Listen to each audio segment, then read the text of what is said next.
육소봉전기, 고룡원저, 제12장.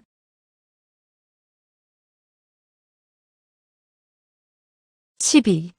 상관비연의 죽음과 육소봉의 위기. 밤이 깊었다. 방 안의 공기는 차고 냉랭했다. 육소봉과 상관비연의 대화는 시간의 흐름도 잊은 채 계속되었다. 전곡을 찌르는 듯한 육소봉의 날카로운 질문에 아름다웠던 상관비연의 얼굴은 점점 창백해졌다. 육소봉이 물었다. 그러니까 당신에게 금붕왕조의 재산을 자기네 염철산에게로 다시 가져와 달라고 설득했던 것이로군. 누구든 그 엄청난 재산을 가지게 된다면 금방이라도 두각을 나타낼 수 있을 테니까. 상관비연이 대꾸했다. 난 다른 사람이 가만히 앉아서 남의 공을 가로채는 게 싫었어요.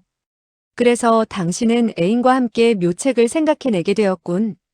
처음엔 그 늙고 어리석은 대금붕왕만 죽일 작정이었어요. 한데 우리가 변장시켜서 보낸 사람으로 상관담봉을 속일 순 없었죠. 아무리 교묘히 변장시켰더라도. 그래서 당신은 아예 상관담봉까지 함께 죽여버리게 된 것이로군. 그래요. 두 사람은 너무도 닮았고 당신은 또 어려서부터 그녀의 목소리를 흉내낼 수 있었으니 공주 행세를 하기엔 딱 알맞았겠군. 그래. 그 재미가 어땠나? 상관비연이 말했다. 별 재미는 없었어요. 육소봉이 담담한 어조로 말했다. 이런 종류의 비밀을 당연히 그 말 많은 꼬마에게 알리고 싶지는 않았을 거고 그래서 줄곧 설아를 속여왔던 것이로군. 우습게도 설아는 오히려 당신이 상관담봉의 독수에 걸렸다고 오해하게 되었고 말이지. 상관비연이 한탄스레 말했다. 그 어린 년은 말도 많을 뿐 아니라 일도 많이 저지르고 다니죠. 육소봉이 말했다. 난 당신이 왜 직접 곽휴 일당을 찾아가지 않았는지가 궁금했다오. 상관비연이 말했다. 대금붕왕에게는 분명 비밀스런 표식이 있는데 그것은 당시 함께 도망갔던 신하들만이 알고 있어서 누가 그의 인척으로 변장을 하더라도 그 늙은 여우 같은 곽휴를 속일 순 없다는 것을 나중에서야 알게 되었기 때문이에요. 당신은 그때도 그가 발가락이 6개라는 사실을 몰랐소? 상관비연이 말했다. 몰랐었으니까 감히 모험을 하지 않았죠. 육소봉이 말했다. 그래서 당신들은 먼저 사람 하나를 뽑아 당신들 대신 그 늙은 여우를 죽이러 보내는 것이 가장 좋은 방법이라고 생각하게 됐던 것이로군. 상관비연이 말했다. 그래요. 육소봉이 쓴웃음을 지으며 말했다. 허나 그런 사람을 찾기란 결코 쉽진 않았을 거요. 왜냐하면 그는 곽휴 일당을 죽일 수 있는 능력을 가지고 있어야 할 뿐 아니라 천성적으로 쓸데없는 일에 참견하기를 좋아하는 더러운 성격도 갖고 있어야 할 테니까. 상관비연이 말했다.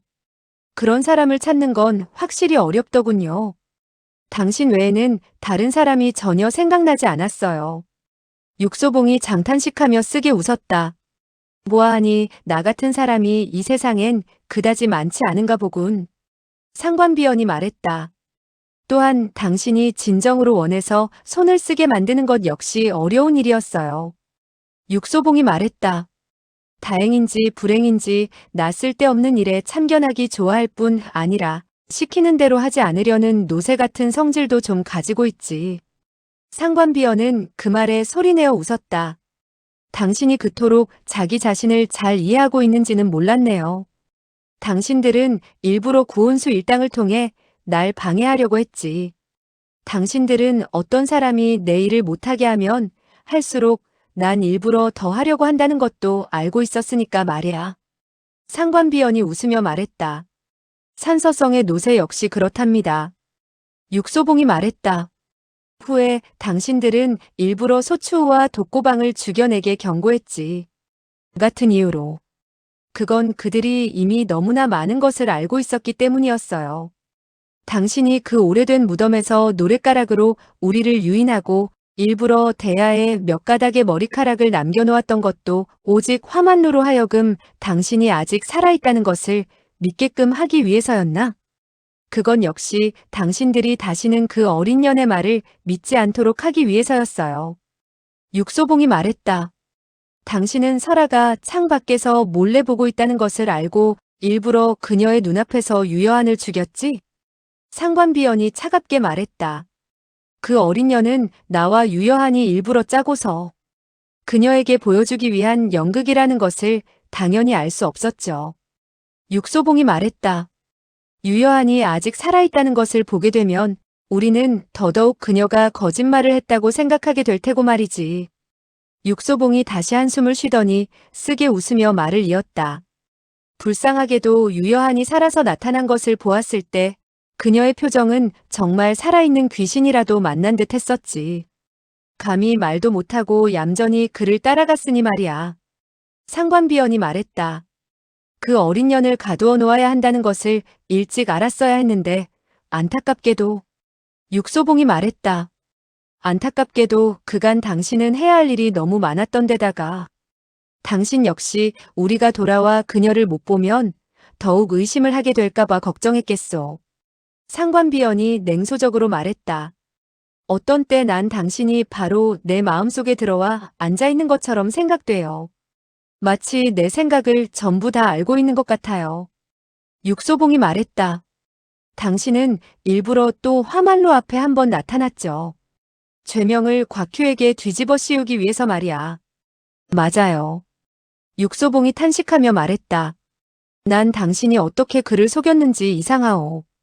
그는 특별한 귀를 가졌을 뿐만 아니라 코 역시 특별해서 설사 당신의 목소리를 듣지 못했다 하더라도 당신의 냄새는 맡을 수 있었을 텐데 모든 사람의 몸에는 다른 사람과 구분되는 특유의 체취가 있어서 말소리보다도 더 쉽게 구별되기도 한다. 상관비원이 말했다. 그건 내가 매번 그를 만날 때마다 일부러 몸에 아주 진한 향수를 뿌려놓았다가 상관비원의 신분으로 나타날 때는 그 향기를 깨끗이 없애버렸기 때문이에요.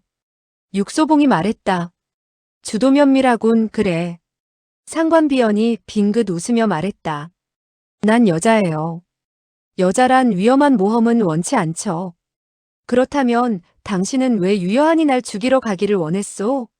상관비원이 유유히 말했다. 당연히 당신은 그 이유를 알 텐데요. 육소봉이 말했다. 당신에게 더 이상 쓸모가 없으니까 내 손을 빌려 그를 죽일 생각을 했단 말인가? 상관비원이 숨을 길게 내쉬더니 냉랭한 어조로 말했다.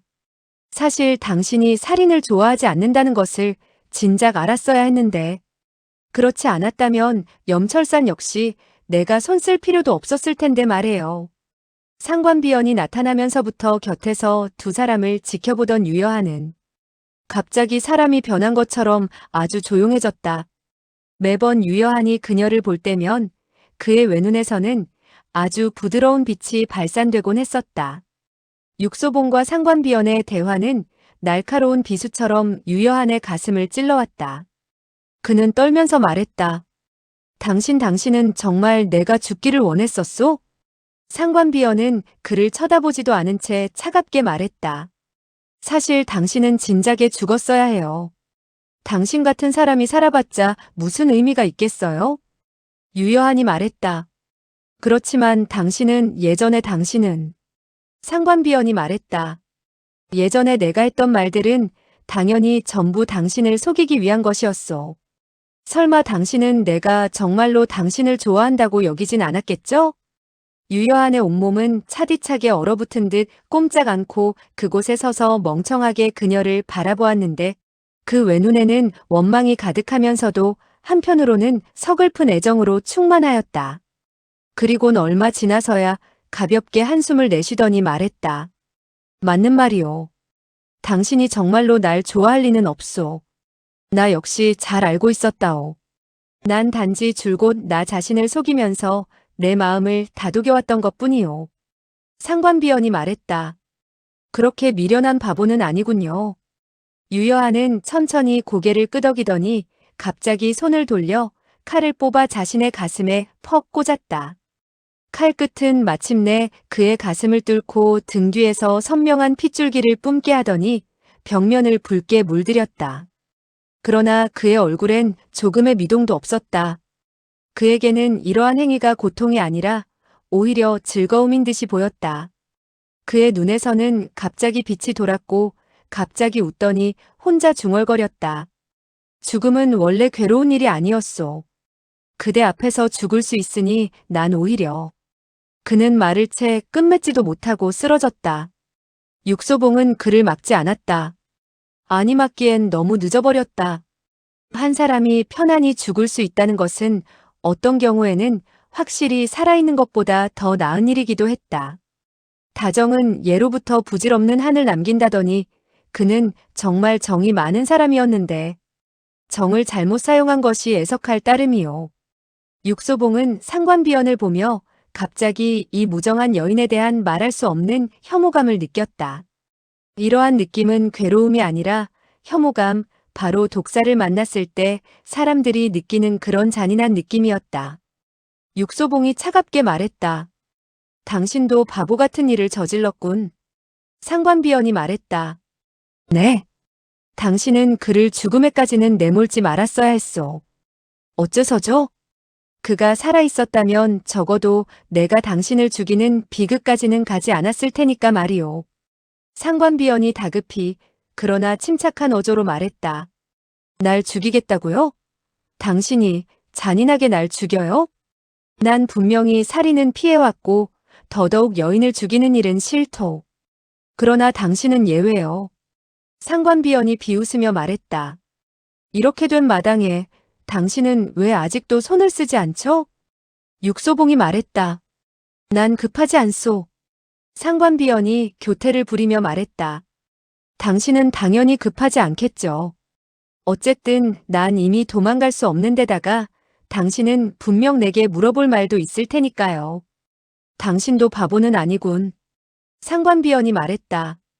당신이 내게 묻고 싶은 건 내가 어떻게 당신이 쫓아오기 전에 먼저 유여한으로 하여금 늙은이의 발가락 하나를 잘 나오게 시킬 수 있었는가 하는 거죠? 육소봉이 말했다. 그 점이라면 나 역시 물을 필요도 없소. 이미 알고 있단 말이에요? 비둘기는 당연히 사람보단 빠르니까. 상관비원이 말했다. 당신은 정말 똑똑하군요. 육소봉이 한숨을 쉬며 말했다. 원래 이 비밀은 엽수주가 알게 해서는 안 되는 거였는데. 상관비원이 말했다. 당신은 단지 그녀에게만 얘기했나요? 그렇소. 상관비원이 말했다. 당신은 아무 뜻 없이 말한 건가요? 아니면 일부러 그녀를 시험해 볼 생각이었나요? 육소봉이 한숨을 쉬며 말했다. 난 결코 그녀를 해칠 생각은 없었소. 그녀 역시 가련한 사람이니까. 상관비원은 갑자기 냉소하며 말했다. 당신은 사람을 잘못 봤어요. 그 여자는 비록 겉보기에는 진실해 보이지만 사실은 타고난 창녀예요. 육소봉이 말했다. 단지 그녀가 당신이 좋아한 사람을 좋아했다는 이유 때문에 그렇단 말이오? 상관비원의 얼굴이 굳어졌다. 그는 유여한을 이용한 것처럼 그녀를 이용했을 뿐이에요. 육소봉이 말했다.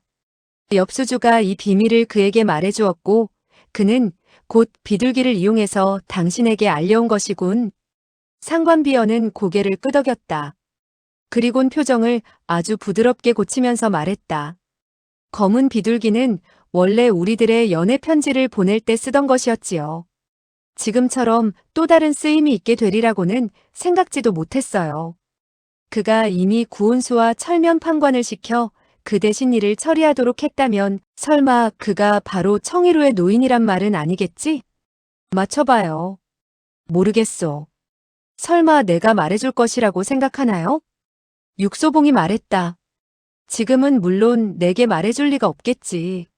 상관비원이 말했다. 앞으로도 내 입으로 말해줄 리는 없어요. 당신은 그가 어떤 사람인지 영원히 알 수 없을 거예요. 육소봉이 말했다. 하지만 당신은 여자이니까. 상관비원이 말했다.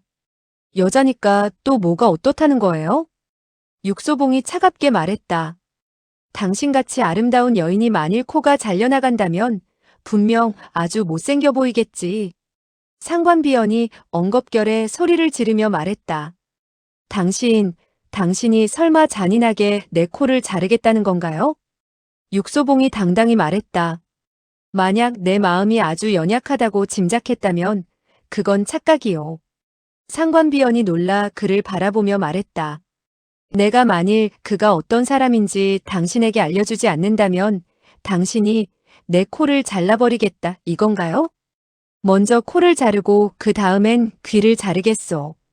상관비원이 비웃으며 말했다. 당신의 입에서 그렇게 흉한 소리가 나오다니. 난 당신이 절대 그럴 분이 아니라는 걸 알아요. 육소봉이 얼굴을 굳히며 말했다. 그렇다면 시험해보겠소? 상관비원이 말했다. 당신은 시험도 못 해볼 거예요. 왜냐면 당신은 절대로 코 없는 친구를 좋아하지는 않을 테니까요. 다행히 당신은 이미 내 친구가 아니오. 상관비원이 말했다. 비록 난 아니지만 화만로와 주정은 친구잖아요. 육소봉의 안색이 또 한 번 변했다. 상관비원이 유유히 말했다. 당신이 만일 내 코를 자른다면 그들은 아마도 머리조차 온전치 못할 거예요. 머리 없는 것이 코 없는 것보다 더 보기 싫지 않겠어요? 육소봉이 그녀를 노려보다가 갑자기 웃음을 터뜨렸다. 상관비원이 말했다. 당신은 이것이 우스운 일이라고 생각하세요? 육소봉이 웃으며 말했다. 당신은 설마 화만루가 당신에게 또 속아 넘어갔다는 것을 나더러 믿으라는 거요? 상관비원이 말했다. 난 그를 한 번 속여봤으니 두 번 역시도 가능하단 말이죠. 바보만이 두 번씩이나 속아 넘어가는 법이요. 그는 절대 바보가 아니요. 하지만 그는 정이 많은 사람이에요. 바보는 두 번 속아 넘어가는 것이 고작이지만 정이 많은 사람은 100번이라도 속아 넘어가는 법이랍니다. 육소봉이 말했다. 설마 주정도 정이 많은 사람이란 말이오? 상관비원이 말했다. 그는 아니에요. 하지만 그는 너무나 게으르지요. 육소봉이 말했다. 게으른 사람에게도 장점은 있지. 네. 게을러서 움직이는 것조차 싫어하는데 어떻게 다른 사람에게 속아 넘어갈 수 있겠소? 상관비원이 미소를 지으며 말했다. 그같이 게으른 사람을 속이기란 확실히 쉽진 않지요. 다행히 그의 주변엔 좋은 친구들이 몇 사람 있기 때문에 그에게 음표를 보내서 그것으로 그를 속일 수 있었답니다. 육소봉은 이제 웃지 않았다. 상관비원이 갑자기 말했다. 당신은 당연히 그가 자기 친구 때문에 머리를 선물하는 것을 가만 보고 있지는 않겠죠? 더군다나 아주 아리따운 여주인이 그와 함께 죽는다면 말이죠. 육소봉이 한숨을 쉬며 말했다. 여주인은 항상 주인보다 더 게을렀는데 이번엔 어찌 왔단 말이오? 상관비원이 말했다. 그녀는 당신이 반드시 구해주러 올 것을 알았기 때문에 당신을 기다린 것이지요. 육소봉이 말했다. 그녀가 어디에서 날 기다렸단 말이오? 상관비원이 말했다. 알고 싶어요? 아주 궁금하오. 내가 당신을 모시고 갈 것 같나요? 그럴 리 없겠지. 틀렸어요. 내가 만일 당신을 모셔갈 마음이 없었다면 왜 당신에게 알려줬겠어요? 육소봉이 말했다. 적어도 지금은 날 데려갈 리 없지 않소. 상관비원이 말했다. 당신은 정말 똑똑하군요. 육소봉이 쓴웃음을 지으며 말했다. 내 친구가 아주 게으른 데다가 바보인 것이 안타까울 뿐이요. 상관비원이 말했다. 그러나 그들은 결국 당신의 친구들이니 당연히 그들을 구하러 가야만 해요. 육소봉이 목소리를 낮추어 말했다. 생각 중이요. 상관비원이 음흉스럽게 말했다. 뭘 생각해요? 난 먼저 당신이 원하는 일이 무엇인가를 보고서 따라가겠소. 상관비원이 말했다. 내가 당신에게 바라는 일은 아주 쉬운 일뿐이랍니다. 무슨 일이요? 단지 내 대신 사람을 죽여주면 되는 거예요. 당신에게 살인은 어려운 일이 아니니까요. 육소봉이 말했다. 그건 역시 당신이 내게 어떤 사람을 죽여달라는 것인가를 먼저 알아야만 하겠소. 상관비원이 말했다. 당신이 충분히 상대할 수 있는 사람이에요. 누구요? 서문치설. 육소봉이 소리내서 웃었다. 당신은 나더러 지금 그 사람을 죽여달라는 거요? 아니면 그 사람이 날 죽이기를 원하는 거요? 상관비원이 말했다. 당연히 당신이 그 사람을 죽이길 바라지요. 그는 날 모욕했다고요. 그 사람처럼 날 모욕한 사람은 여태껏 한 사람도 없었어요. 육소봉이 말했다. 단지 그 이유 때문에 죽이고 싶단 말이오? 여자들의 소견이란 정말 좁단 말이야. 내가 만일 그를 죽이지 못하고 도리어 내가 그에게 죽임을 당한다면? 상관비원이 말했다. 그건 당신이 걱정할 필요가 없어요. 당신이 황천길로 가면 분명 여러 친구들이 당신과 함께 갈 테니까요. 육소봉이 탄식하며 말했다. 보아하니 난 이미 다른 선택을 할 여지가 없는 것 같군. 맞아요. 조금도 없어요. 그가 죽든 내가 죽든 당신은 어찌 되어도 모두 기쁘겠군 그래. 상관비원이 말했다. 양심상 말하자면 가령 당신들 둘이 모두 죽는다 해도 난 상심할 까닭은 없어요. 육소봉이 말했다. 당신이란 사람에게도 양심이란 게 있어? 상관비원이 말했다. 당연히 있죠. 그러니까 난 당신이 그를 죽여서 그의 목숨 하나로 화말로 등 세 사람의 목숨과 바꾸길 바라는 거예요. 육소봉이 탄식하면서 말했다. 이 거래는 그다지 손해보는 장사는 아닌 것 같은데 난 그가 어디에 있는지도 모르고 있으니 안타깝군. 상관비원이 담담히 말했다. 당신은 분명 그를 찾아낼 수 있어요. 육소봉이 말했다. 내가 어떻게 찾소? 상관비원이 말했다. 그날 그가 손수청을 데리고 갔으니 당연히 손수청의 목숨을 구하기 위해서는 무슨 방도를 사용했을 거예요. 육소봉이 말했다. 그가 가끔은 사람을 구하기도 하는구려. 상관비원이 말했다. 그러니까 그는 지금 분명히 손수청을 치료할 수 있는 곳에 있을 거예요. 그 부근에서 치료할 수 있을 만한 곳은 당신도 당연히 알 텐데요. 육소봉이 말했다. 하지만 죽은 사람은 치료할 필요가 없지 않소. 상관비원이 말했다. 맞아요. 육소봉이 말했다. 그러니 이 점도 물어봐야만 되겠군. 손수청이 당신의 비봉침에 맞은 후에 그를 치료할 방도가 있소? 상관비원이 쌀쌀맞게 말했다. 그녀가 맞은 건 비봉침이 아니라 비연침이에요. 그건 본디 구할 방도가 없지만 서문치설은 아마도 그녀를 살려낼 거예요. 육소봉이 말했다. 어떻게? 상관비원이 말했다. 비연침의 독은 보통 암기와는 달라서 비연침을 맞은 후 가만히 누워있으면 분명 죽게 되어요. 그래서 석수설은 죽었군. 상관비원이 말했다.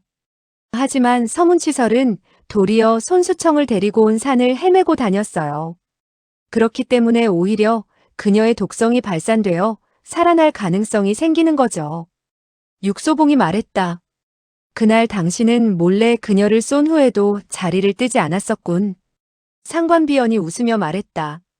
당신 같은 고수들 앞에서 내가 어찌 도망갈 수 있겠어요? 그래서 난 아예 그곳에 드러누워서 당신들이 날 찾아 쫓아갔을 때도 계속 보고만 있었어요. 육소봉이 쓰게 웃으며 말했다. 당신 정말 간도 크군. 상관비원이 말했다. 난 당신들이 감히 내가 그곳에 그냥 머물러 있으리라곤 생각 못할 줄 이미 알았어요.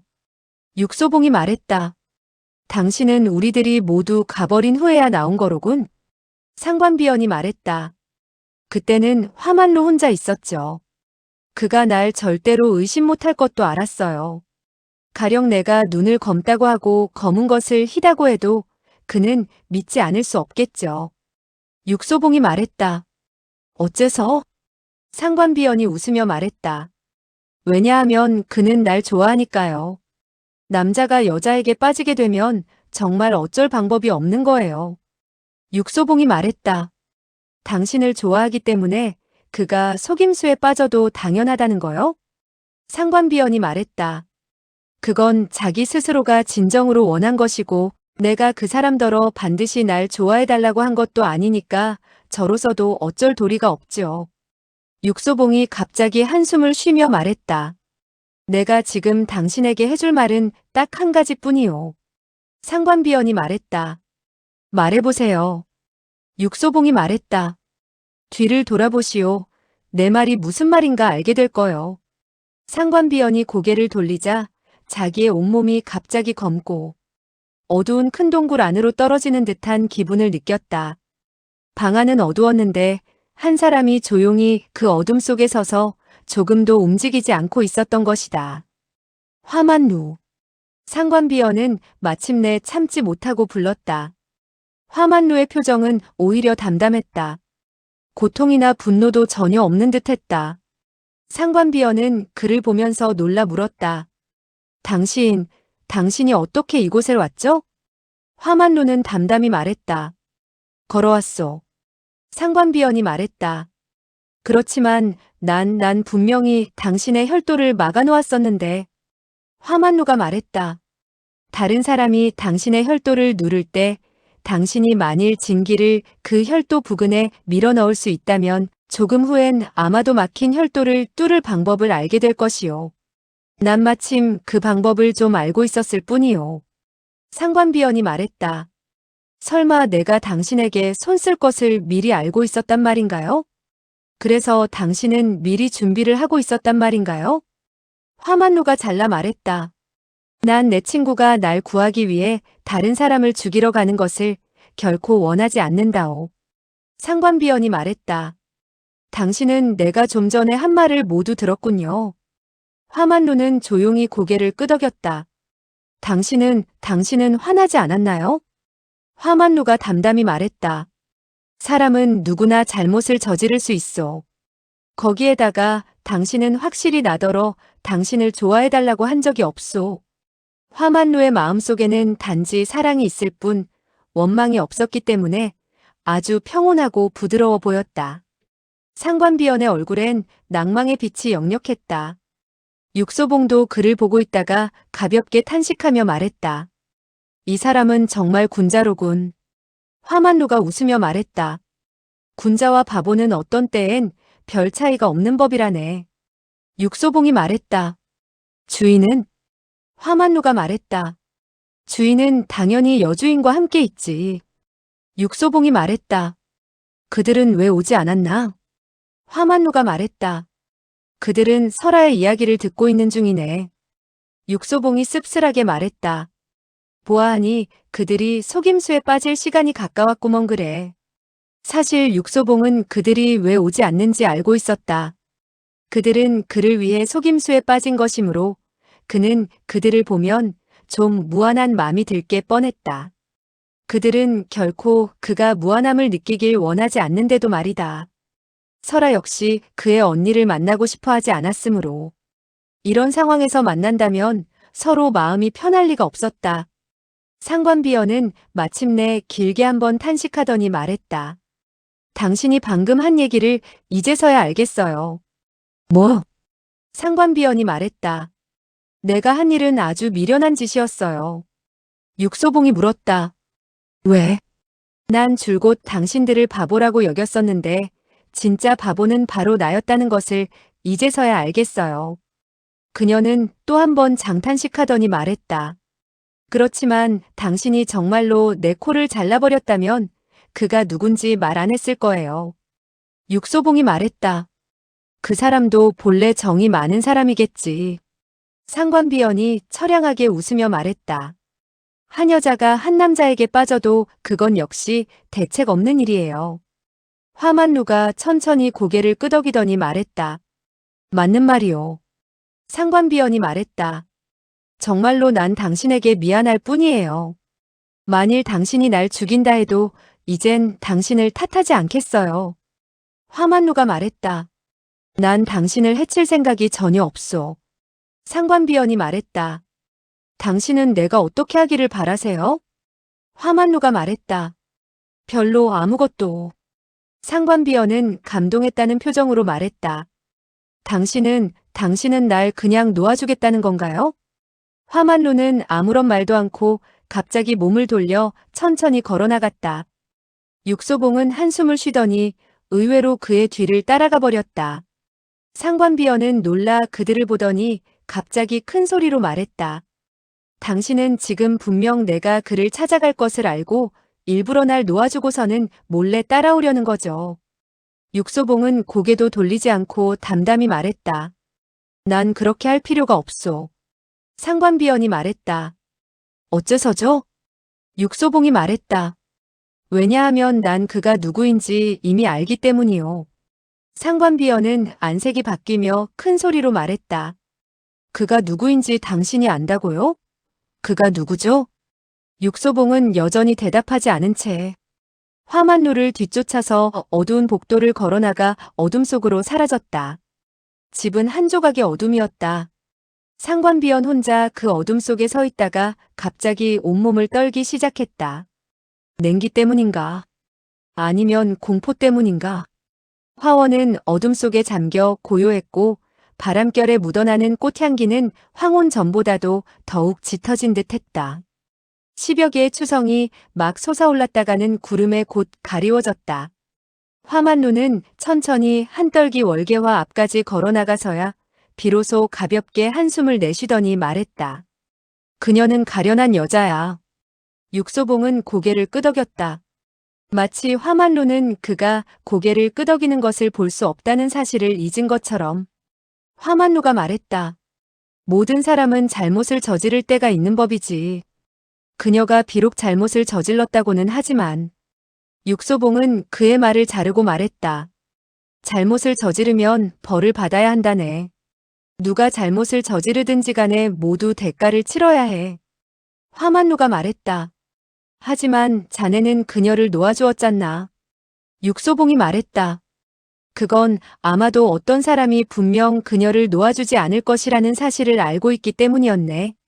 화만루가 말했다. 누가? 그녀의 애인이? 육소봉이 말했다. 애인은 아니야. 그는 정이 없는 사람이야. 화만루가 말했다. 자네는 정말로 그가 누구인지 알고 있나? 아니. 화만루가 말했다. 그녀가 말한 것이 그럼 정말이란 말인가? 자네는 몰래 그녀를 따라갈 생각인가? 육소봉은 웃으며 말했다. 비록 군자는 아니네만 내가 한 말에 책임을 못 질 정도는 아니네. 화만루가 말했다. 자네가 그 사람이 누구인지도 모르고 또 그녀를 쫓아가지도 않는다면 자네는 그냥 그렇게 신경 쓰지 않고 내버려둘 셈이란 말인가? 육소봉이 말했다. 내버려둘 수야 없지. 화만루가 말했다. 난 자네 생각을 이해 못하겠네. 육소봉이 말했다. 내가 그 사람을 찾아가지 않는다 해도 그 사람은 반드시 날 찾아올 걸세. 자신 있나? 적어도 7할 정도는 자신이 있네. 화만루가 말했다. 그래? 육소봉이 말했다. 그는 분명히 내가 이미 그 사람을 알고 있다고 생각하고 있을 테니 어찌 날 살려두고자 하겠는가? 화만루가 말했다. 자네가 좀 전에 일부러 그렇게 말한 것은 자네를 찾아오게 하기 위해서였나? 육소봉이 말했다. 내가 그렇게 말한 것은 상관비원 또한 구하기 위해서였다네. 화만루가 말했다. 자네가 과연 그가 누군지 알고 있다면 그가 상관비원을 죽여 입을 막을 필요가 없다는 거군. 육소봉이 또 웃으며 말했다. 적어도 지금 제일 먼저 죽어야 할 사람은 상관비원이 아니라 바로 나이지. 화만루가 말했다. 단지 자네가 좀 전에 한 말을 그가 듣지 못한 것이 애석하군. 육소봉이 말했다. 그는 들었다네. 화만루가 얼굴을 찌푸리며 말했다. 자네는 설마 조금 전에 그가 여기에 있었다고 생각하는 건가? 그는 지금도 분명히 이곳에 있다네. 화만루가 말했다. 그러니까 그는 언제든지 나타날 수 있고 언제든지 자네를 죽일 수 있다는 것이군. 육소봉이 말했다. 맞네. 화만루가 말했다. 하지만 자네는 별로 신경 쓰는 것 같지 않구먼. 육소봉이 미소를 지으며 말했다. 내 가장 큰 장점이지. 그러나 그가 말을 다 마치기도 전에 갑자기 화만루의 안색이 변하는 것을 보았다. 화만루는 결코 쉽게 놀라서 얼굴이 변하는 그런 사람이 아니었다. 육소봉이 참지 못하고 물었다. 무슨 일인가? 화만루가 착 가라앉은 목소리로 말했다. 피비린내. 육소봉이 말했다. 무슨 피? 누구의 피란 말인가? 화만루가 말했다. 상관비원의 것이 아니었으면 좋겠는데. 그것은 상관비원의 피였다. 그녀의 인후는 이미 절단되었고 피는 아직 굳지 않았다. 그녀의 굳어버린 얼굴에는 놀람과 공포가 가득했는데 대금붕황이 죽을 때의 표정과 흡사했다. 확실히 그녀 또한 자기 자신을 죽이리라고는 생각지 못했는데 결국 독수에 걸리고 말았던 것이다. 그녀는 죽으면서도 믿을 수 없었을 것이다. 그녀의 애인인가? 아니면 정이 없는 사람인가?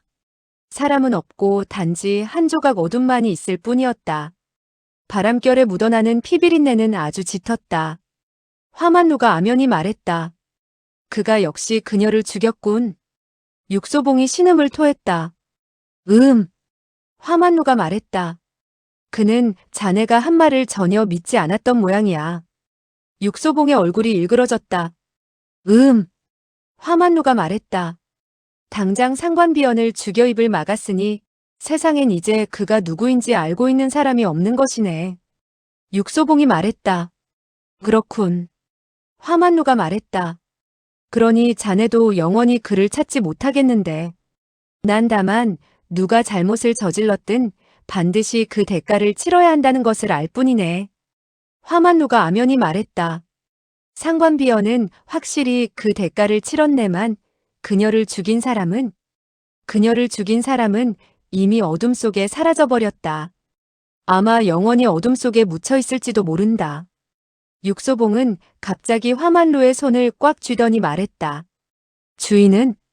주인은 이미 보이지 않았다. 본디 그들을 가두어 놓았던 지하실에는 아무도 없었다. 오래된 붉은 탁자는 바닥에 엎어져 있고 탁자 위에 주전자와 잔은 모두 깨져 있었다. 육소봉이 말했다. 그들은 한바탕 싸웠던 것이 분명하군. 화만루가 말했다.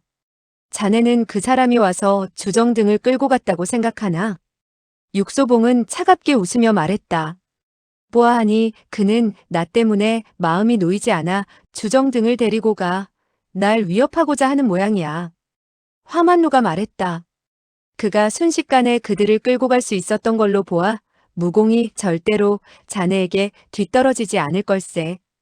육소봉이 말했다. 누가 뭘 하나 그의 무공이 나보다 못하다고 생각한 적 없네. 화만루가 말했다. 이렇게 무공이 높은 사람은 몇 없다네. 육소봉이 말했다. 그러나 그는 실수한 거야. 화만루가 말했다. 그렇지. 그는 쓸데없는 짓을 해서는 안 되는 거였는데. 육소봉이 말했다. 그가 이렇게 한 것은 그가 실수했다는 것을 우리에게 알려준 것에 다름없지. 화만루가 탄식하며 말했다. 내가 말했지 않았나. 사람은 누구나 잘못을 저지른다고. 육소봉이 말했다. 잘못을 저지르면 벌을 받아야 하는 것은 누구든지 마찬가지라네. 집은 무덤처럼 조용했다. 10명이나 되는 사람이 조용히 앉아 육소봉을 바라보고 있었다. 번대 선생, 간이 선생, 시정치렵과 산서하는 이미 엄청나게 술을 많이 마시고 술상을 물렸다. 친구들과 어울려 술을 마시다 보면 취하기 전에 술상을 물리기란 쉽지 않은 법이다. 그러나 그들은 아주 정신이 말짱했다. 사람들의 얼굴에는 취한 빛이 전혀 없고 오히려 기괴한 표정을 띠고 있었다. 그중 산서한의 표정은 더욱 어두운 빛을 띠고 있었다. 그는 육소봉을 응시하다가 갑자기 말했다. 자네는 정말로 이 사건의 주모자가 그라고 확신할 수 있는가? 육소봉이 고개를 끄덕이자 산서한이 이어 말했다. 자신 있나? 육소봉은 한숨을 쉬더니 말했다. 우리는 친구이고 저는 당신들과 그의 관계도 알고 있습니다. 제가 자신이 없다면 왜 당신들을 찾아왔겠습니까? 산서한은 두 주먹을 불끈 쥐더니 갑자기 책상을 쾅 내리치고는 성난 목소리로 말했다. 곽천청이 정말로 이 일을 저질렀다면 나는 지금부터 그와의 모든 관계를 끊어버리겠소. 번대 선생이 차갑게 말했다. 하지만 난 아직도 그가 이런 일을 저지를 수 있다고 믿지 않소. 육소봉이 말했다. 저도 마찬가지로 믿을 수 없었습니다만 그 이외에는 다른 사람을 찾을 수가 없습니다. 번대 선생이 말했다. 그래? 육소봉이 말했다. 그만이 순식간에 주정 등 3명을 제압할 수 있습니다. 번대 선생이 말했다. 이유가 충분치 않네. 육소봉이 말했다. 그렇다면 그만이 금붕왕조의 비밀을 알 수 있습니다. 그는 염철산이 가장 신이 많은 사람이니까요. 번대 선생이 말했다. 그것 역시 불충분해. 육소봉이 말했다. 그만이 이 사건에서 이득을 얻는 사람입니다. 염철산이 죽었으니 주광보기각은 이제 그의 것이 되었어요. 염철산은 곽효와 마찬가지로 늙은 악당이었다. 다른 사람들이 그가 태감이라는 것을 의심하는 것에는 다 이유가 있었다. 육소봉이 말했다. 그의 신분과 무공을 가지고 다른 일을 꾸미지 않았다면 무엇 때문에 염철산 같은 사람의 부하가 되려고 했겠습니까? 이 점은 번대 선생조차 부인할 수 없었다. 육소봉이 말했다. 강호에선 청이제일루가 뜻밖에도 주광보기각 안에 있다는 것을 생각해낼 수 있는 사람이 절대로 없습니다. 산서안이 놀라는 표정으로 말했다. 청이제일루가 주광보기각 안에 있다는 건가? 육소봉은 고개를 끄덕이며 말했다. 독고일학이 이 소식을 들었기 때문에 왔던 것이고 그래서 곽천청이 먼저 그의 내공이 소실되었다는 핑계를 대고는 그를 서문치설의 손에 죽게 만든 것입니다. 이때 화만루는 줄곧 곁에 앉아있다가 넌지시 말했다. 손수청, 석수설 역시 그 비밀을 얘기하려고 했기 때문에 상관비원에게 죽임을 당했습니다. 산서안이 말했다. 그녀들이 만일 이 비밀을 알았다면 마수진과 엽수주는 어째서 모르고 있었단 말이오? 육소봉이 말했다. 그녀들도 알고 있었습니다. 산서안이 말했다. 허나 그녀들은 여전히 살아있지 않소? 육소봉이 말했다. 엽수주가 아직 살아있는 것은 상관비원처럼 그녀 또한 영준하고 무공 높은 곽천청과 사랑에 빠졌기 때문입니다. 산서안이 말했다. 마수진은? 육소봉이 말했다. 만일 제 추측이 틀리지 않다면 그녀 또한 반드시 곽천청의 손에 죽었을 것입니다. 아니면 엽수주가 그녀를 죽였을 가능성도 있고요. 산서안이 말했다. 그가 자네의 목표를 바꾸기 위해 산 뒤에 그 작은 누각을 얘기해서 자네가 곽효를 찾아가게 했던 것이로군. 육소봉이 고개를 끄덕이며 말했다. 제가 그 작은 누각에서 죽든 아니면 곽효가 제 손에 죽든 이 일은 모두 끝나게 되는 것이고 그는 그 순간부터 아무런 걱정이 없게 되는 것이지요. 산서안이 말했다. 그렇지만 그는 자네가 그 괴팍한 노인과 아주 오래된 친구라는 것을 전혀 생각지 못했었군. 육소봉이 말했다. 그는 이 일의 결과를 알고 싶었기 때문에 엽수주더러 바깥에서 기다리며 소식을 알아오라고 했지요. 산서안이 말했다. 오직 그 사람만이 자네들이 곽효를 찾아가려는 것을 알았지. 육소봉이 고개를 끄덕이며 말했다. 그렇지만 엽수주는 한마디 잘못 말한 것이 있었습니다. 산서안이 말했다. 그녀가 무슨 말을 잘못했나? 육소봉이 말했다. 그녀는 독고일학과 석수설의 시체를 매장하기 위해서 그곳에 남아있겠다고 말했지요. 산서안이 얼굴을 찌푸리며 말했다. 독고일학은 한 장문의 신분인데 어찌 그렇게 대충 매장할 수 있다는 말이오? 육소봉이 한숨을 쉬면서 말했다. 엽수주는 어쨌든 현명하고 양심 있는 여자여서 어떻게 거짓말을 해야 할지 몰랐기 때문입니다. 산서안은 한숨을 내쉬더니 씁쓸히 웃으며 말했다. 자네 앞에서 거짓말을 하는 건 확실히 쉬운 일이 아니야. 육소봉이 말했다. 하지만 전 그녀 앞에서 발가락 6개의 비밀을 이야기했습니다. 그래서 그녀는 곧장 곽천청에게 이 사실을 알려주었지요. 주광보기각과 곽효의 누각은 아주 가까운 거리에 있었으니까요. 산서안이 말했다. 그래서 곽천청만이 그렇게 빨리 그녀의 소식을 얻을 수 있었던 게로군. 육소봉이 말했다. 그렇습니다. 산서안이 말했다. 자네는 일부러 이 비밀을 그녀에게 알려준 것인가? 아니면 아무 뜻 없이 그랬나? 육소봉은 직접 대답하지 않고서 웃으며 말했다. 저는 당시 그녀가 그곳에 나타나서는 안 되는 것이라는 것만 느끼고 있었을 뿐입니다. 저는 좀 이상하다고만 느꼈지요. 산서한이 그를 보면서 또 탄식하더니 말했다. 자네를 육소봉이라고 불러서는 안 되는 거였어. 자네는 한 마리 작은 여우일세. 육소봉도 탄식하면서 말했다. 하지만 전 도리어 곽천청을 존경합니다. 그는 정말 아주 생각이 주도면밀하고 냉철한 두뇌의 소유자여서. 이 사건을 바둑에 비유하자면 상대방의 모든 수를 전부 계산하고 있던 셈이니까요. 산서한이 말했다. 단지 그가 최후의 한 걸음을 잘못 내디딘 것이 애석할 뿐이곤 그래. 육소봉이 말했다. 사람은 누구나 한 번쯤 잘못을 저지르기 마련입니다. 그 또한 사람이니까요. 번대 선생이 돌연 차갑게 웃더니 말했다. 설령 그가 최후의 한 수를 잘못 두지 않았다 하더라도 자네는 여전히 그를 찾아낼 수 있었겠지. 육소봉이 말했다. 적어도 그때는 확실치 않았었습니다. 번대 선생이 말했다. 지금은? 육소봉이 말했다. 지금도 완전히 확신은 못합니다. 구할 정도라고 할까요? 번대 선생이 말했다. 자네는 왜 우리들을 찾아온 건가? 육소봉이 말했다. 당신들은 저의 친구들이고 전 절대로 그와 싸우지 않겠노라고 당신들과 약속했기 때문입니다. 번대 선생이 말했다. 우리는 이미 친구 사이가 아니지 않나? 육소봉이 말했다. 아직은 친구이기 때문에 제가 온 것입니다. 번대 선생이 말했다.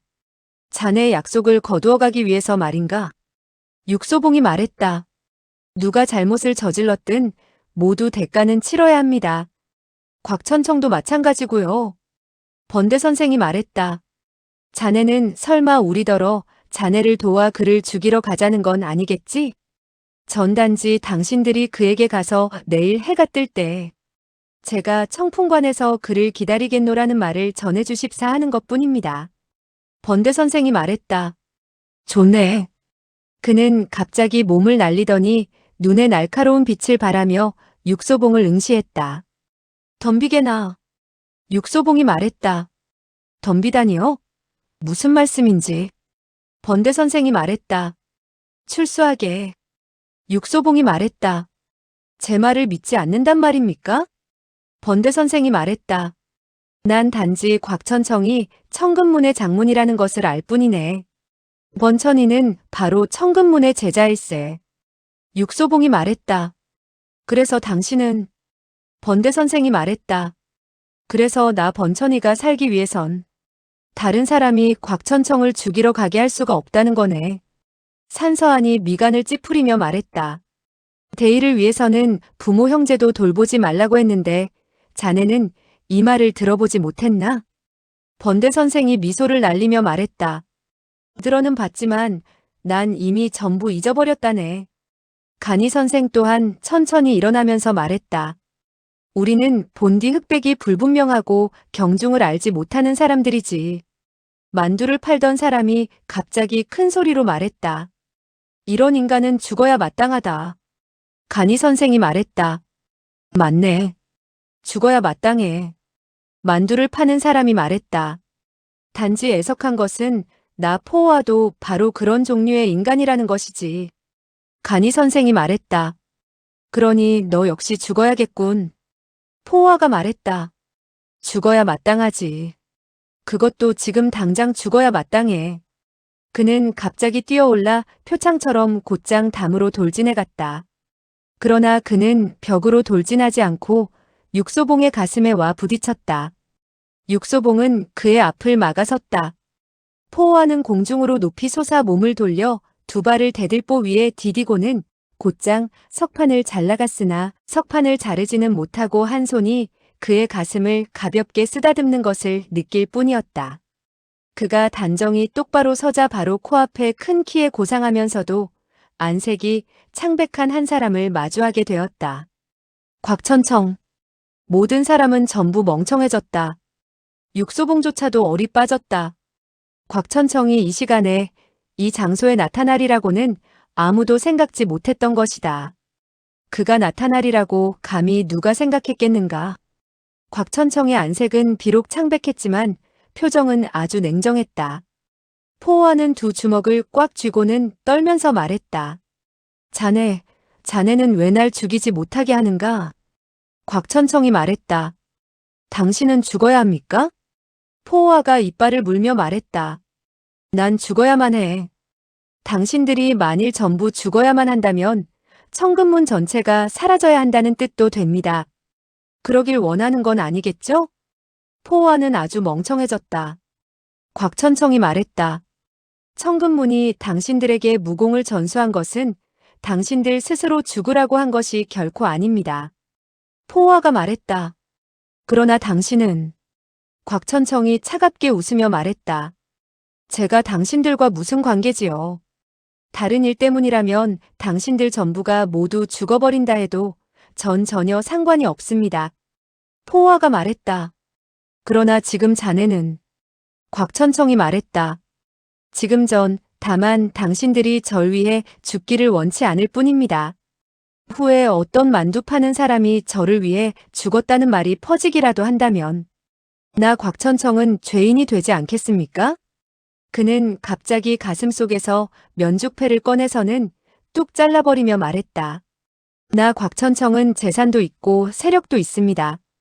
전 이미 이렇게 가난한 장문을 맡을 생각이 없어졌으니 지금부터 저와 당신들 청금문은 아무런 관계도 없습니다. 만일 누가 또다시 감히 저를 청금문 문하라고 말한다면 전 그의 혀를 먼저 잘라버리고 또 그의 두 발을 절단내겠습니다. 포호와는 그를 바라보다가 갑자기 눈이 붉어지면서 땅바닥에 엎드려서는 대성통곡하기 시작했다. 산서안의 눈도 붉어져서 갑자기 하늘을 바라보며 미친 듯이 웃더니 말했다. 좋다. 곽천청. 넌 결국 곽씨 성을 가진 자로 간신히 이 곽씨 성을 모독하지 않았어. 곽천청은 그들을 한 번도 쳐다보지 않은 채 천천히 몸을 돌려 육소봉을 응시했다. 육소봉도 그를 응시하고 있었다. 두 사람은 서로 뚫어지게 응시하고 있었다. 얼마나 지났을까 육소봉이 갑자기 길게 탄식하면서 말했다. 왜 자네였나? 공교롭게도 왜 하필 자네란 말인가? 곽천청이 차갑게 말했다. 자네 같은 사람은 내가 하는 일을 영원히 알 수 없을 걸세. 육소봉이 말했다. 난 자네가 뭔가 아주 놀라운 큰일을 할 것으로 알고 있었다네. 자네는 아버지의 큰 그늘 아래에서 한평생 보낼 생각이 없었으니까. 하지만 이런 일을 하리라곤 상상할 수 없었네. 곽천청이 노한 목소리로 말했다. 이 일이 바로 큰일이네. 나 곽천청 이외에 누가 또 해낼 수 있단 말인가. 육소봉이 쓴웃음을 지으며 말했다. 확실히 다른 사람은 할 수 없지. 곽천청이 말했다. 자네 외에는 내 일을 망칠 수 있는 사람도 없지. 그는 갑자기 하늘을 쳐다보며 길게 탄식하더니 말했다. 이 세상에 나 곽천청이 있는 이상 자네, 육소봉은 살아있을 수 없어. 그래서 우리 두 사람 사이에선 결국 한 사람이 죽지 않으면 안 되네. 허나 자네가 죽을지 내가 죽을지는 모르겠군.